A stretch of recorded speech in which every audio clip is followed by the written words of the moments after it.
Hoy en Cara a Cara hablamos con el exsecretario Francisco Ayllón sobre sus aspiraciones políticas, sobre el balance que hace luego de su paso por la Secretaría de Educación, y también le entramos a temas internacionales con Andrés Barba. Comenzamos. A partir de este momento, estamos cara a cara con la política y sus protagonistas. Cara a cara con los temas sociales y económicos. Cara a cara con la agenda de Jalisco. En esta mesa caben todas las ideas. Promomedios Radio presenta Cara a Cara con el periodista Enrique Tusain.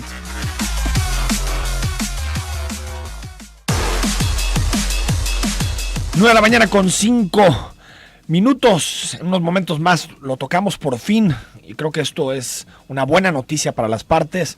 Por fin se ponen de acuerdo el gobierno del estado y Uber para aplicar la normativa que se aprobó en el Congreso, desde el impuesto hasta saber los nombres de los conductores, el registro. Me parece que es una buena noticia luego de lo que ha pasado a nivel nacional con muchos casos en donde la inseguridad se ha vuelto un problema fundamental. Y también comenzamos platicando de temas internacionales, una semana llena de temas relacionados con la agenda pública internacional.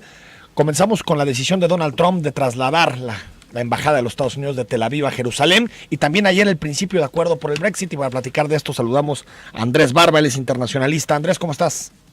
Estimado Enrique, muy buenos días para ti, para el auditorio de Zona 3. Oye, ¿te parece si empezamos con el asunto del Brexit? Con gusto, Enrique. Creo que un acuerdo que tranquiliza un poco a los mercados, un acuerdo entre 40 y 60 mil millones de euros para la salida del Reino Unido, y también el asunto de la frontera blanda con Irlanda del Norte, que era un tema muy espinoso, ¿no? Que yo creo que no hay que ahí cantar victoria todavía, Enrique. Quedan muchas cosas por definir y no se ha dado gran cosa. Yo creo que este primer acuerdo es eso, es un primer acuerdo. Habrá que esperar que se den los detalles en las próximas negociaciones, pero por lo menos ya destraba este primer acercamiento o el inicio, de las negociaciones entre la Unión Europea y el gobierno británico. Es un tema muy delicado que tiene muchos antecedentes pues muy lamentables, de una guerra muy muy cruenta, entre protestantes, católicos, sí, allá en Irlanda del Norte, movimientos a favor de la monarquía británica, del republicanismo, en fin, involucra muchos temas y pues va a dar para más. No creo que se haya resuelto así nada más, ¿no? Ahora, en el asunto, Andrés, de Irlanda del Norte es interesante porque por lo que se está diciendo en la prensa internacional, parecería como que Irlanda del Norte más o menos quedaría dentro del mercado común, ¿no? Pareciera que sí, y eso sin duda sería una buena noticia, pero yo creo que más que por temas económicos, Enrique, la cuestión aquí es que la gente de Irlanda del Norte, y especialmente la gente que votó por Sinn Féin, que está ahí sí, justamente en la frontera con la República de Irlanda, pues no vea una frontera, no vea controles migratorios, no puede haber una barrera, un muro, una cerca, en fin, lo que fuera que se dibujara ahí como una frontera visible. Ahora lo que se tiene pues es una frontera invisible, como suele suceder ahora con los países de la Unión Europea, o como los estados mexicanos, por ejemplo, que estamos dentro de la federación. Algo así es lo que sucede ahí, y pues si se llegara a perfilar una opción de este tipo, pues podríamos prever el inicio nuevamente de un movimiento republicanista mucho más intenso, que se ha intensificado a partir de las elecciones allá en verano de este mismo año, en donde pues el partido Sinn Féin pues tuvo un importante número de votos. Pues, ha puesto a tener el auge, el movimiento republicano en la Asamblea Regional de Irlanda del Norte. En fin, o sea, va a ser un tema delicado que va a requerir más negociación, ¿no? Oye, y a ver si los escoceses no piden lo mismo, ¿no?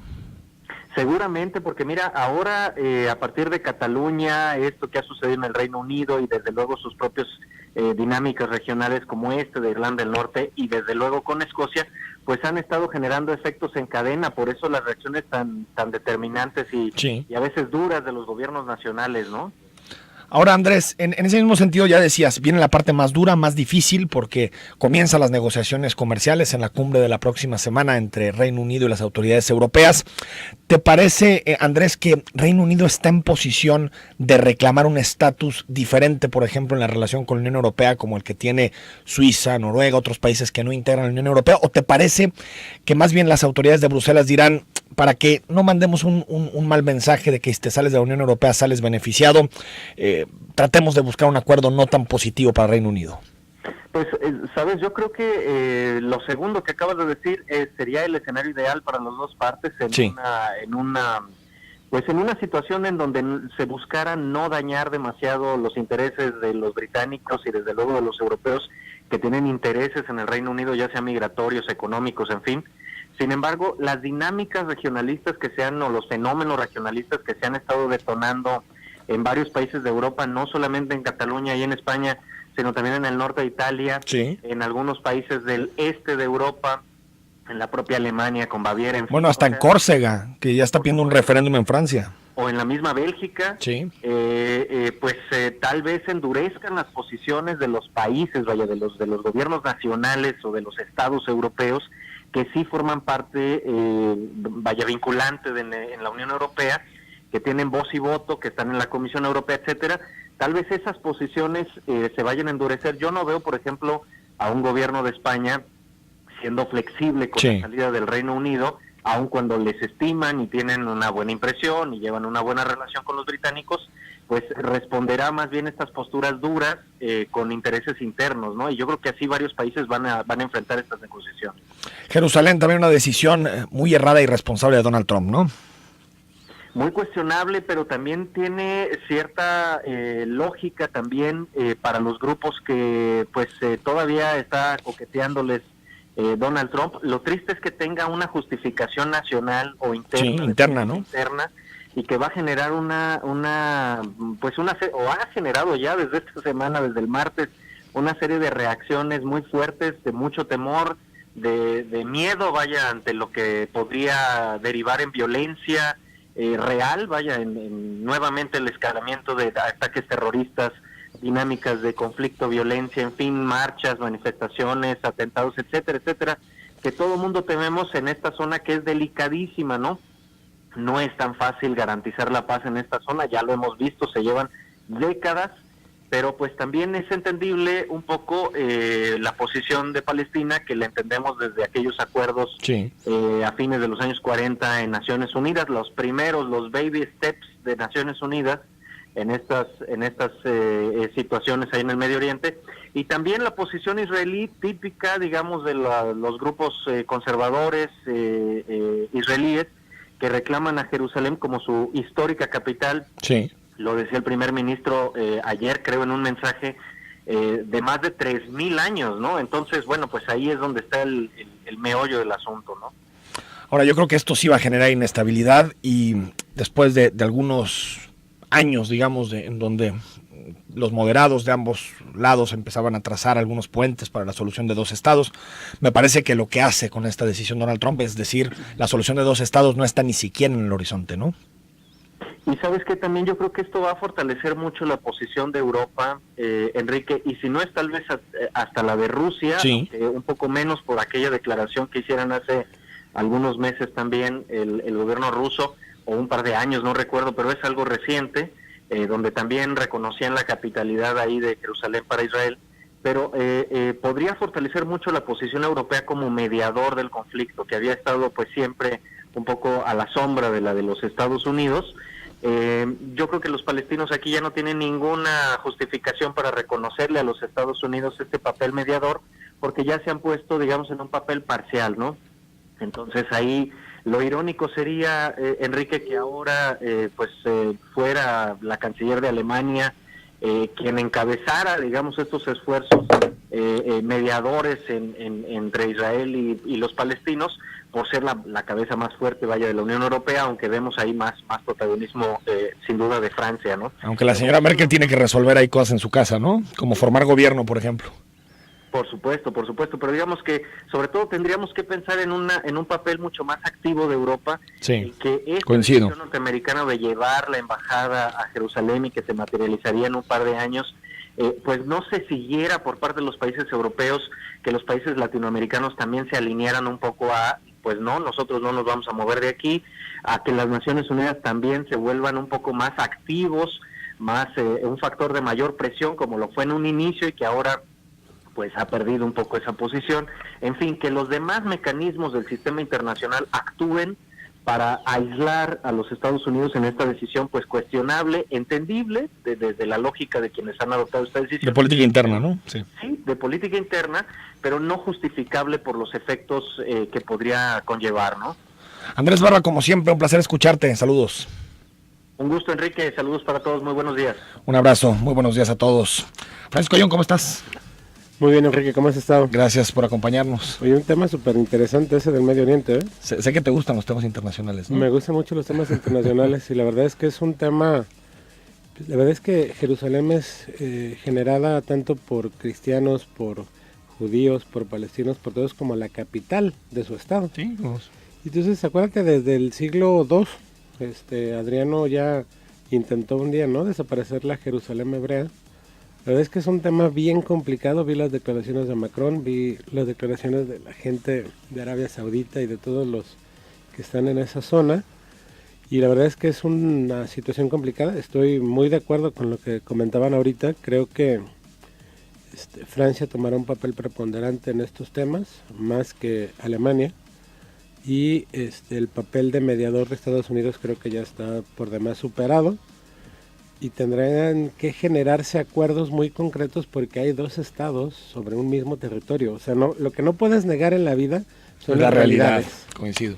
Lo que no puedes negar en la vida es la realidad y hoy tienes a dos estados compartiendo el mismo territorio. Compartiendo el mismo territorio. Entonces, darle el triunfo a un estado sobre el otro va a generar una situación de violencia impresionante. Que es lo que pasó del 48 para acá, ¿no? Así es. Vamos al corte, Paco, y si te parece, platicamos ahora de educación, de política y demás temas. Si quieres, después de tu análisis internacional, sí, después claro. Te invitamos aquí como analista. Zona 3 Noticias. Vamos al corte 33 18 80 76 41.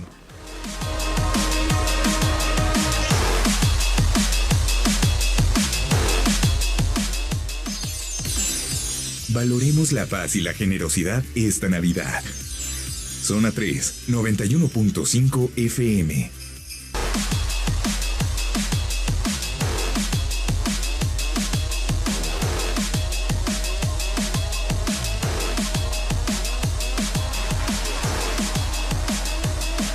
De la mañana con 20 minutos. Hace algunos días usted se enteró, Francisco Ayón renunció a la Secretaría de Educación. No sé, Francisco, ¿qué pendientes dejas haciendo autocrítica? Porque supongo que también me vas a platicar de lo que tú consideras tus logros pasando por la Secretaría, pero haciendo autocrítica, ¿en qué temas te faltó apretar más? En materia educativa en particular. Mira, te voy a decir, me voy muy contento por dos motivos que para mí eran fundamentales. Uno, incluso aquí fue una encuesta de Zona 3, de Zona 3 y Mural. Sí. Me voy muy contento porque cuando hicieron la situación de reconocimiento de personas, yo cuando veía los resultados veía que estaba 4 puntos abajo de Arturo Zamora en conocimiento. Sí, cierto. Entonces yo decía, bueno, pues es que el maestro Zamora ha sido candidato a gobernador, a senador, ha sido presidente municipal, ha sido diputado, y estar a 4 puntos de él, créeme lo que es un verdadero logro para mí como persona. Estoy muy contento, creo que valió la pena todas las veces que nos fuimos en la madrugada a un municipio o a otro y estar trabajando 12, 14 y 16 horas diarias. La otra parte que me deja muy contento es cómo sube la percepción del gobernador. O sea, está en un 56, se va a un 62, pero se va en el 5º año de gobierno. En su mejor momento, que es el inicio de su gobierno, llegó a estar en 68. Sí, o sea, no está muy lejos de ese primer momento. No está muy lejos, pero... No, el gobernador está bien evaluado, eso está clarísimo. Si tú lo revisaras, Enrique, contra todos los gobernadores, gobernador por gobernador, todos van en una caída libre impresionante y para estar en el 5º año de gobierno es una calificación muy importante. La otra parte es que lo que me da muchísimo gusto es que la mejor área calificada del gobierno de Aristóteles Sandoval es el área educativa. Entonces, entre ser el secretario más conocido, entre ser el secretario más reconocido y la secretaría con mejor trabajo, creo que ese es un tema que para mí en lo personal, más que un orgullo, es como decir, sí valió la pena, sí creo en esto, soy totalmente convencido del tema educativo. ¿Qué faltó? Mi impresión es que me encantó estar ahí por el tema de la reforma. Creo que la reforma tiene 3 vertientes fundamentales. La primera vertiente, donde somos los más avanzados, tiene que ver con que los mejores maestros estén al frente de las escuelas y que los mejores maestros estén dirigiendo las escuelas. Hoy Jalisco tiene 2.895 directivos llegados por examen de oposición, de alrededor de 5.600 posibles, de acuerdo a la relación alumno-maestro, es decir, más del 50%. El estado que está abajo de nosotros está aproximadamente en el 16%. Entonces, para nosotros, para mí, fue un tema muy importante, porque en el inicio del gobierno yo fui el que genera el convencimiento con el gobernador de que no se diera ninguna plaza con el anterior método de promoción y se esperara un examen de oposición, porque eso iba a aventar al Estado 20 años adelante que los demás, y creo que eso es un logro muy importante. La segunda parte tiene que ver con la forma del pensamiento. O sea, a ti o a mí nos tocó conocer que existía un país que se llamaba Unión de Repúblicas Soviéticas Socialistas, que no existe, o nos tocaba ver en la primaria que nos decían de robótica o de algunas cosas y lo veías como un tema de caricatura, ¿no? El futuro, sí. Sí, como un tema muy, muy, muy lejano, Sí, que sí, no sí. sabías si iba incluso a suceder. Entonces el tema es cómo fue cambiando eso. Hoy creo que vamos en el camino correcto para construir el pensamiento lógico matemático, para la comunicación y el lenguaje. Yo insisto en un tema, ahorita ojalá lo pueda tocar, más que el siglo de la tecnología es el siglo de la comunicación. O sea, todo el mundo cree que las redes sociales son un tema de tecnología. No, son un tema de comunicación. Lo que está cambiando es la forma de comunicar. En otras plataformas, por supuesto. Sí, por supuesto. Que eso es lo que cambia la plataforma, pero la Cambia comunicación sigue plataforma, estando en el pero centro del debate, El centro ¿no? del debate es la comunicación. Sí. Lo platicaba yo con Sabater hace unos días y me decía, poca gente ha entendido lo que tú me estás diciendo, porque ese es el verdadero debate. O sea, el verdadero debate no es si es un tema de un siglo de tecnologías o no. El verdadero debate es cómo va a generarse hacia el futuro la comunicación con los seres humanos. Hacia dónde vamos, cómo vamos, para qué vamos.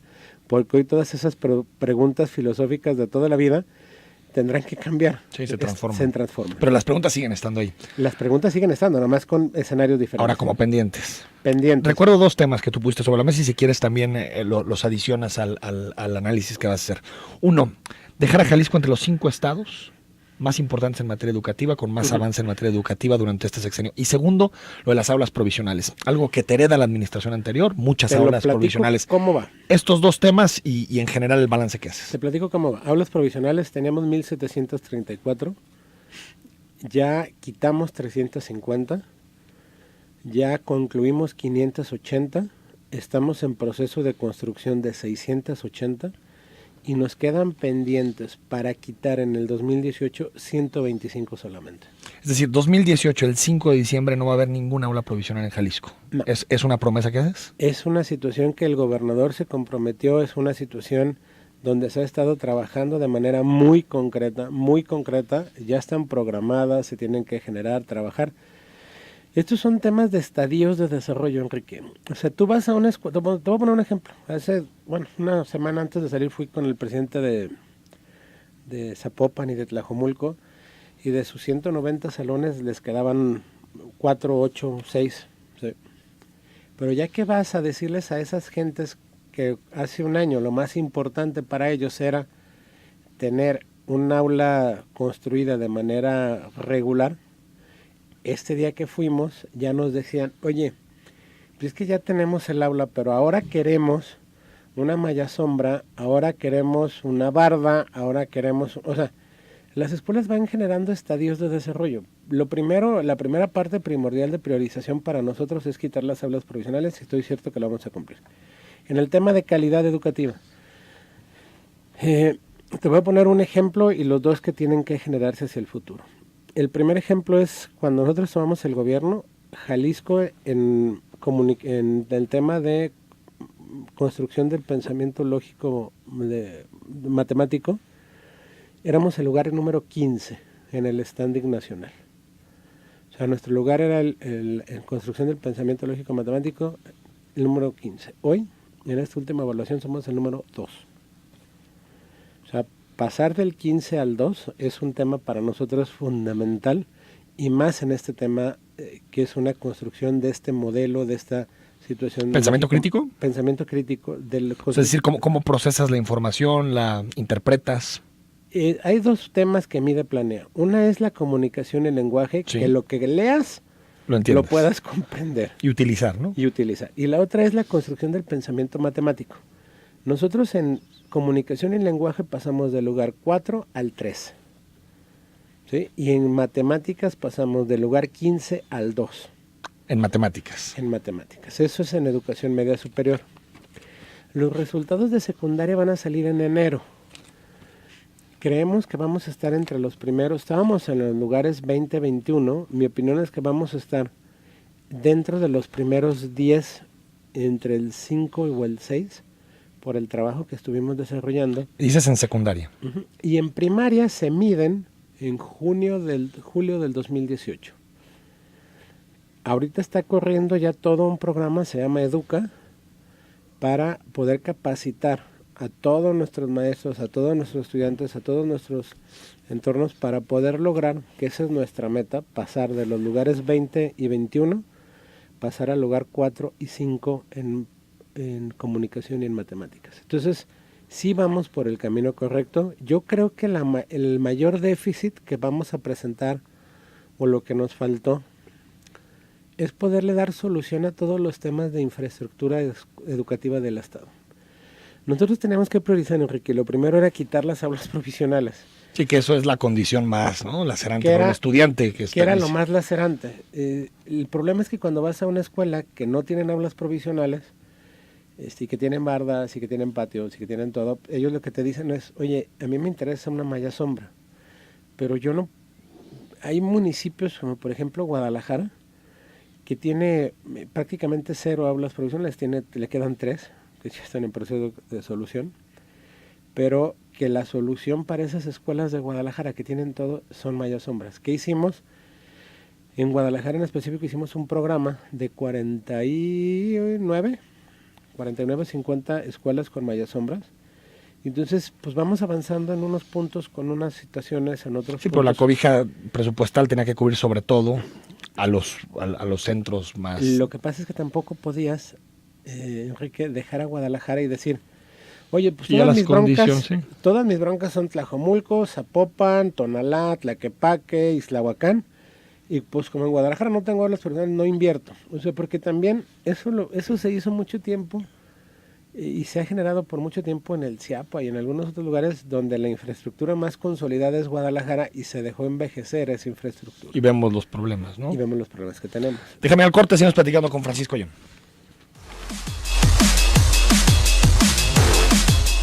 El siguiente contenido es responsabilidad del anunciante. La sección de equipo médico de la Cámara de Comercio y Asociación Nacional de Proveedores de la Salud organizan la Expo Foro Integral de la Salud en Expo Guadalajara durante el 7, 8 y 9 de diciembre. Un foro creado para profesionales de la salud, médicos, enfermeras, estudiantes e instituciones dedicadas a mejorar la salud en México. La sala de exhibición cuenta con más de 70 expositores especializados en dispositivos médicos y equipo, conoce las nuevas tendencias y los productos innovadores nacionales e internacionales que la industria médica nacional ha preparado para ti. Tendremos más de 30 conferencias especializadas, sin costo y con valor curricular, así como el debate entre aseguradoras, hospitales y médicos, donde definiremos áreas de oportunidad en su interrelación y generaremos acuerdos que nos favorecerán a todos. Consulta nuestras conferencias y regístrate en www.expoefis.com. Extendemos la invitación a hospitales, instituciones, profesionales de la salud, académicos y docentes. EFIS, Expo Foro Integral de la Salud, te espera del 7 al 9 de diciembre en Expo Guadalajara. La buena voluntad impera en esta Navidad. Abraza, ríe y comparte. Zona 3, 91.5 FM. 9 de la mañana con 36 minutos conversando con Francisco Ayón, quien fue secretario de Educación. Ya hicimos un balance de educación, Francisco. También está el tema de pensiones, que ha estado ahí metido en la palestra pública. ¿Te parece que es un foco rojo para las otras administraciones? ¿Cómo queda pensiones? A ver, me parece que todos los sistemas pensionarios del mundo son un foco rojo. Están ya en rojo. No, son un foco rojo de visualización hacia dónde se tiene que ir. ¿Por qué? Mi impresión personal, Enrique, es que hoy la expectativa de vida de muchas personas es de 74, 72, 75 años. Mi opinión es que con el avance tecnológico, en mi opinión, hoy gente joven, entre comillas, que pudiera tener hoy 30 años, pudiera llegar a vivir más de 100. Sí, completamente. Y entonces... ¿Y si te retiras a los 70? Son 30 años de pensiones. El tema es que no está hecho, el sistema está hecho para que tengas una expectativa de vida de 72, 75. Si la expectativa incrementa y sube a 95, 100, 105, 110, todo mundo tiene una problemática muy concreta de lo que sería la situación pensionaria. Ese es el gran tema. No tiene que ver si es bueno o malo, si tiene cosas o no cosas. El gran tema tiene que ver con los estudios actuariales, es decir, cuántos pensabas que estarían jubilados y cuántos... Entonces hay que ir a una reforma del sistema de pensiones local. No, yo lo que creo es que tendrías que estar haciendo estudios actuariales cada 2 o 3 años, ¿sí? Para poder ir modificando tus situaciones de la ley y que entendamos que ese tema en específico es un tema que no lo mueve ni el A ni el B ni de inversiones, no, lo mueve el A o el B de la expectativa de las personas sobre lo que está sucediendo. Te voy a decir cuál es el tema más complicado del instituto aquí. El tema más complicado del instituto aquí creo que es el tema de los servicios médicos. Porque hoy la gente vive a los 70, 72, 75 años. El tema es que cuando la gente viva a los 95, 98, 90, 100, vas a tener no una calidad de vida vas a vivir más, pero no con una calidad de vida importante.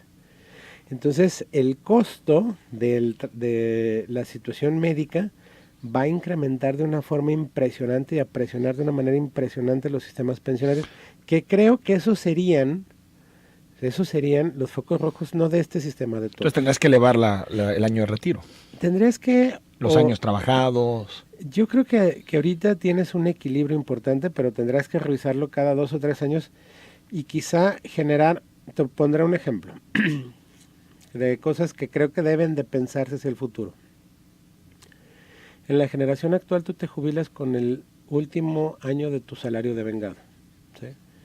Mi opinión es que tendría que haber un promedio de los 10 últimos. ¿Por qué?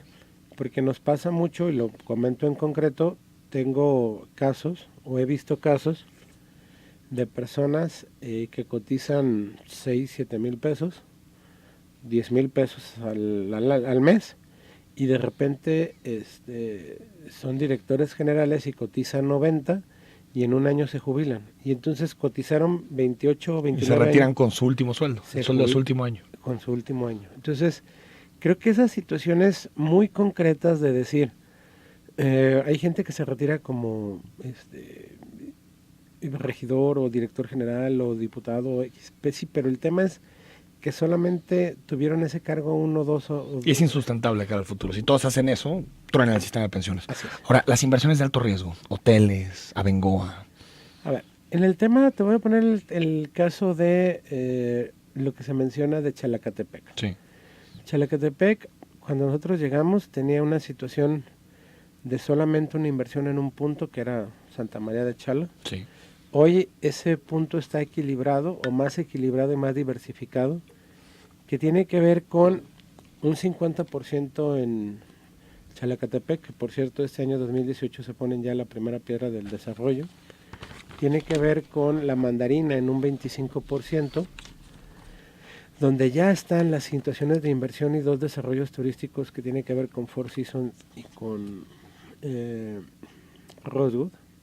Y la otra parte tiene que ver con hoteles ya en forma, como lo que es Four Seasons Ciudad de México, ¿sí? Que tiene una gran ocupación y un gran costo por habitación y que tiene tasas internas de retorno importantes. Entonces esa inversión la veo generada en un aspecto mucho más simple de lo que estaba anteriormente. ¿Cuáles son las situaciones que yo veo Villas Panamericanas. Tiene que buscarse una situación de solución de Villas Panamericanas. Se está trabajando en ese tema, está encabezando los trabajos. Yo participaba en los mismos, la Secretaría General, tiene que ver el gobierno de Zapopan para poder buscar una situación de solución a este tema, que creo que va por un buen camino. Se tendrá que revisar. ¿Cuánto dinero ha invertido de los pensionistas del Estado? 340 millones de pesos que se invirtieron de la anterior administración, que estoy cierto que se generarán sin ningún problema con las actualizaciones correspondientes. En el tema de Abengoa, comentarte, hay una comité de inversión. Yo ni siquiera pertenezco al comité de inversión. ¿Sí? O sea, yo no tomo una decisión, ni siquiera pertenezco al mismo. Que son los técnicos, ¿no? Que deciden. A ver, creo que estaba calificada bien por la Bolsa de Valores, creo que va en un punto de solución y estoy cierto que en los próximos 6 o 7 meses tendrá una situación de solución este tema. Pero la empresa está en concurso mercantil, ¿no? A ver, la empresa, ¿qué es lo que tiene? La empresa lo que tiene, Enrique, es una situación de falta de flujo de liquidez. ¿Sí? Tiene una falta de flujo de liquidez, sus activos son mucho más que sus pasivos. Sí, claro. ¿Sí? En una situación de venta de activos, paga sus situaciones y sale. ¿Sí? El tema es que también la gente de la empresa está visualizando cómo genera el tema de tener flujo para poder seguir creciendo y en lugar de liquidar, ¿sí? De liquidar una situación de la empresa es ver cómo generan la situación de renegociaciones de deuda para poder... Lo que tendría que esperar pensiones es la venta de activos de Abengoa. No. Yo lo que creo es que hay ahorita una situación de un acuerdo entre todos los acreedores, el 97% de los acreedores, para emitir un nuevo papel, ¿sí? Para emitir la emisión de un nuevo papel, reconocimiento de las deudas, la situación, generar un plazo mayor y la situación concreta de los pagos. ¿Dónde te veremos el próximo sexenio, Francisco Ayón? ¿Te veremos en el Congreso, en el Senado? ¿Quieres ser candidato a gobernador? Hoy parece que puede haber noticias en torno a ese tema. Yo creo que el plazo para la candidatura a gobernador de mi partido se vence el 13 de diciembre. El 13, ¿no? Y a presidentes el 12, ¿no? Municipales. Presidentes y diputados de donde no somos gobierno y no tenemos la mayoría es el 12. El 12. ¿Qué es lo que yo visualizo? Creo tener la capacidad, no creo que haya nadie que conozca el Estado y la situación de problema de cada una de las partes del Estado como yo la conozco. ¿Sí? Y entonces, en ese sentido, creo tener la capacidad para estar en cualquiera de los lugares, pero yo lo visualizo más como una estrategia de partido que como un tema personal. Sí, hoy mi partido tiene un candidato a la presidencia que creo que es el mejor perfil, pero se tuvo que generar sobre la medición de perfiles, sobre la medición de decir, y lo digo con toda la fuerza que puede generar este tema. Quizá no era el más conocido. ¿Quién, Mid? Así es. No. Digo que el más conocido era Solechón. Así es. Con mucha facilidad. Entonces, quizá no era el más conocido, pero era el mejor para las condiciones de la elección en que estaba marcada. O sea, para enfrentar a Andrés Manuel López Obrador. Así ¿no? es. Entonces, yo lo que creo es, lo que genero es poner y decir, aquí está mi carta para que mi partido decida, en base a un estudio global, en qué punto o en qué lugar se estará generando, cómo se estará generando la situación de solución de este tema. Pero tú debes de tener algún puesto predilecto, personal. Me gustan todos los puestos. Me gusta mucho el tema en la gobernatura del Estado, creo que es un tema muy ejecutivo, de gran capacidad de trabajo, creo que lo podría desarrollar. Pero ahí tú no has levantado la mano realmente para el asunto de la gobernatura. Parece que está entre Zamora y Almaguer, ¿no? Ahí está. Nosotros lo que planteamos es que nuestro partido, yo no pretendo que mi partido decida. Me gustan mucho los espacios de hacer política en los congresos. Me gusta mucho el espacio de sumar y de construir acuerdos. Me encantaría estar en el Congreso local o federal o en la propia Cámara Alta, pero es una decisión. ¿Pero te ves más en Jalisco o a nivel nacional? Yo me veo más en el estado de Jalisco. En Jalisco. Yo me veo más en el estado de Jalisco. Me parece, yendo descartando posiciones, que más bien aquí en el Congreso del Estado. Me gusta mucho el actuar del Congreso del Estado. Creo mucho en la situación de sumar acuerdos para poder seguir avanzando como Estado. Hoy Jalisco, si tú lo visualizas, el Jalisco que teníamos en el 2012 al Jalisco que tenemos en el 2018, a un mes del 2018, es un Jalisco total y absolutamente diferente. Sí, y pero hay algunos temas donde no. La inseguridad, por ejemplo. Habrá algunos ahí temas no hay cambios. Habrá algunos temas donde no, pero hay muchísimos temas donde sí. desde movilidad, desde tecnología, desde empleo, desde educación, desde agropecuario. Hay muchísimos temas que sí han generado un cambio y un cambio positivo. Entonces creo en esa suma de voluntades para poder generar gobernabilidad, poder generar situaciones en concreto para poder seguir construyendo ese Jalisco que todos queremos. Pero no has hablado de ninguna posición en particular con el gobernador o con tu partido, simplemente estás esperando los tiempos. Estoy esperando los tiempos y que mi partido decida qué es lo mejor para ¿Y con cada Enrique uno. Alfaro tienes buena relación? Tengo una buena relación con todos los presidentes municipales del estado de Jalisco, con todos. ¿Y con Enrique Alfaro en concreto? Sí, con todos. Vamos al corte, estamos con Francisco Ayllón, leemos sus mensajes.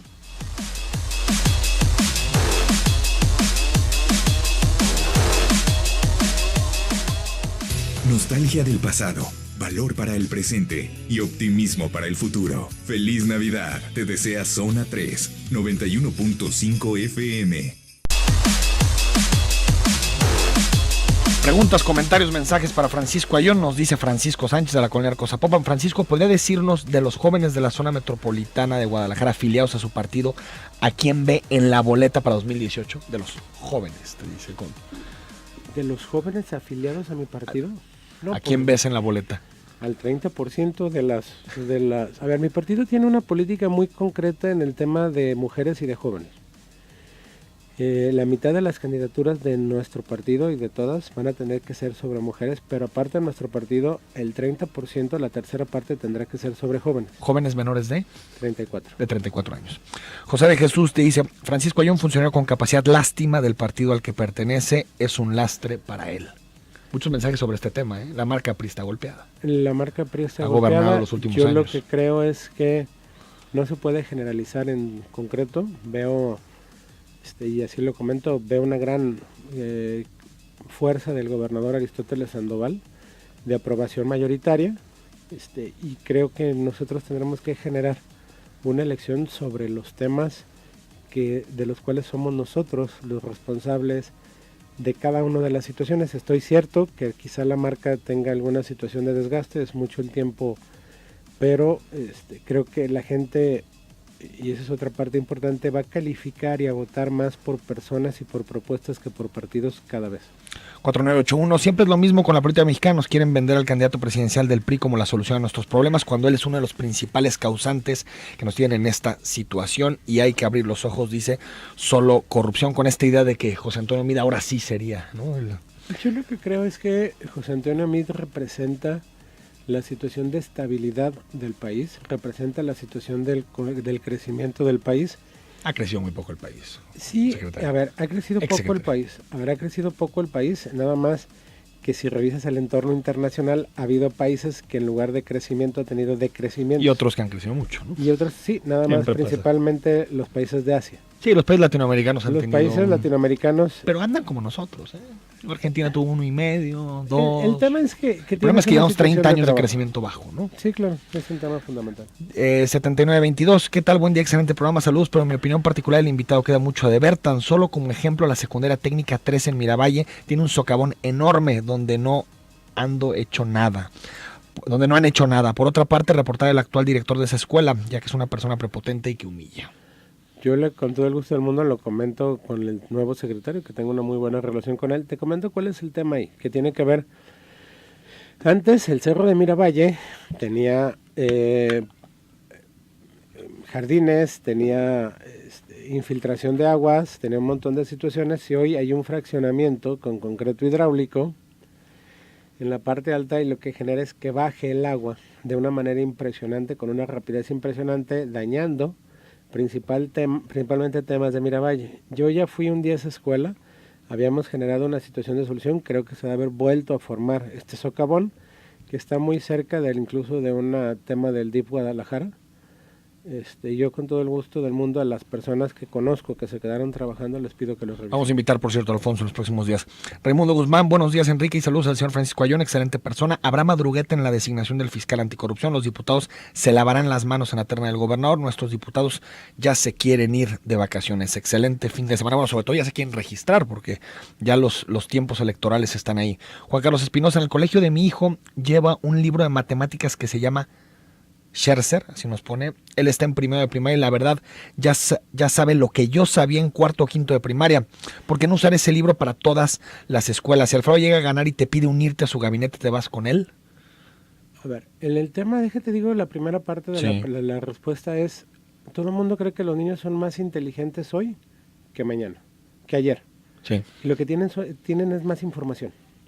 O sea, la información de la que disponen ellos el día de hoy, un niño de que entra preescolar, ya lleva 2 años o 3 de formación de la construcción del pensamiento. O sea, ya une figuras en un iPad, o une colores en un teléfono, o une una serie de situaciones.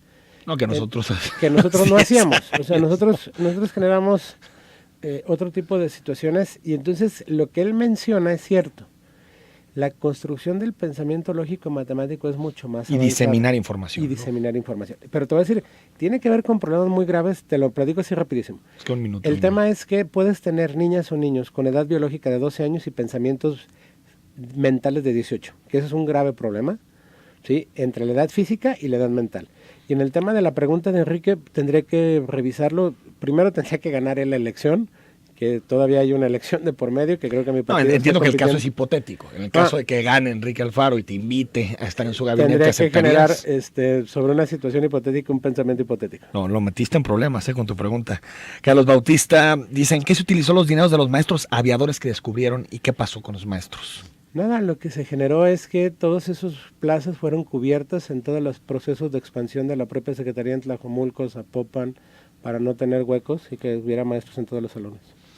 3019, hola señora John, ¿por qué tanto repetir generar y generar? ¿Cómo qué? Dice Radio Escucha. Eduardo Hernández, teniendo varios puestos titulares en el gobierno, cualquiera es reconocido. Ahora ya no se ocupa darle trabajo a los parientes, sino que uno solo ocupe varios puestos dentro del gobierno. Luego el análisis que haces de tu paso por el gobierno, ¿era mucho jugar en 3 posiciones dentro del gabinete? Lo que pasa es que yo nada más era secretario de Educación. Los otros eran puestos netamente honorarios y eran puestos de ir a generar la revisión de los temas en concreto que los directores generales de IPEJAL y de CIAPA trabajaban cada mes con mes. Edgar Rodríguez, el secretario más conocido por las secretarías en las que estuvo. 3629, pobre cómo lo hicieron trabajar. Fernando Reyes te dice, ¿Ayón seguirá de presidente del Comité de Pensiones? No, de ninguno. No, de ninguno, ¿no? Ya estás fuera del gobierno en todas tus posiciones. Dice también 0367, nuevamente yo, Rodrigo Rodarte, mi pregunta es para Paco Ayón, ¿por qué favorece a escuelas que suspenden clases y no se les amonesta?